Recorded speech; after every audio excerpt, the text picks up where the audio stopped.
دوای چاوەڕوانێکی زۆر خەریکە کێشاڵ پەسێردراوەکانی نێوان هەرێم و بەغداد چارەسەر دەکرێن و لەو پێناوەشدا بەردەوام لێژنەکانی حکومەتی عێراق سەردانی هەرێم دەکەن و لە دوایین سەردانیشدا لێژنەیەکی بانکی ناوەندی عێراق گەیشتە هەرێم و لەگەڵ تیمی حکومەت لە وەزارەتی دارایی و بەشێک لە بەڕێوەبەرە گشتیەکان کۆبوونەوە. لە کۆنگرەیەکی ڕۆژنامەوانیشدا وەزیری دارایی هەرێم ڕایگەیاند لەسەر بابەتی باج و گومرگ و کێشە بانکیەکان کۆبووینەوە و بەپێی دەرەنجامەکان لەسەر تەواوی ئەو میکانیزمانە ڕێک کەوتون.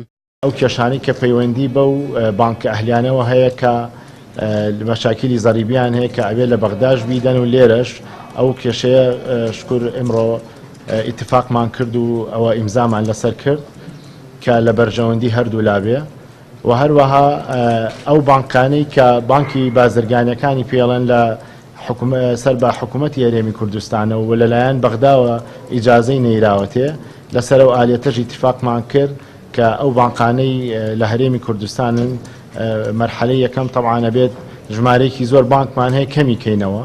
مەرحەلەی دووەمیشەوەیە کە ئەو بانکانە لە هەموو پارێزگاکانی هەرێمی کوردستان لەگەڵ بەڕێز محافظی بانکی مەرکەزی ڕێککەوتین کە ئیجازەیان بیدرێتێ لەلایەن بەغدا و تەعاملی ڕسمیان لەگەڵ بکرێ چ لە ڕووی ناوخۆی عێراق چ لە ڕووی دەرەوەی عێراق. هەروەها لەسەر مەسائلی گومرگ قسەمان کرد.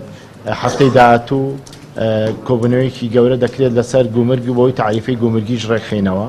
لە بەشێکی تری قسەکانی وەزیری دارایی حکوومەتی هەرێم باس لە ناردنی موچەی فەرمانبەران کرا و ڕایگەیاند هەموو ئامادەکاریەک لە بانکی مەرکەزی لەقی هەولێر کراوە تاوەکو موچەی فەرمانبەران لە هەر کاتێک بڕیاری لەسەر درا دابەش بکرێت. هاوکات وەزیری دارایی وتیشی وەکو حکوومەتی هەرێم پێش نەورۆز موچەی وەزارەتی پەروەردە دابەش دەکەن.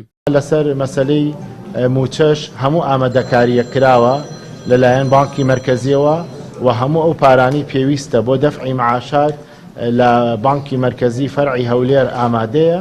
تەنها ئەو ماوە کە بڕیارەکە لە بەڕێز سەرۆگۆزیرانی عێراقەوە دەرچێت بۆ ئەوەی کە موچە بدرێت. وەکو حکوومەتی هەرێمی کوردستان بەردەوامە بین لە موچە و پێش نەورۆز موچەی وەزارەتی پەروەردەی خۆمان دەدەین و دوای نەورۆزیش بەردەوامە بین لە تەواوکردنی تەواوی وەزارەتەکان. لە دوای ڕیفراندۆمەکەی هەرێمی کوردستان لەلایەن چەند حیزب و لایەنێک کۆمەڵێک بڕیار لە دژی حکوومەتی هەرێم دەرکران و بەمەش هێندەی ترژیان و گوزەرانی خەڵک سەختتر بوویەوە. لەگەڵەوەشدا حکوومەتی عێراق بە پەیامە جیاوازەکانی هاوڵاتیانی تووشی دڵڕاوکەیەکی زۆر کرد. بەڵام بە پێی سەرچاوەکان لە ئێستادا حکوومەتی هەرێم ئامادەیە زۆربەی ئەو داواکاریانەی حکوومەتی ناوەند هەیەی جێبەجێیان بکات و لە بەرامبەریشدا حکوومەتی عێراق لەگەڵ سەپاندنی دەسەڵاتەکانیدا موچەی فەرمانبەران بنێرێت.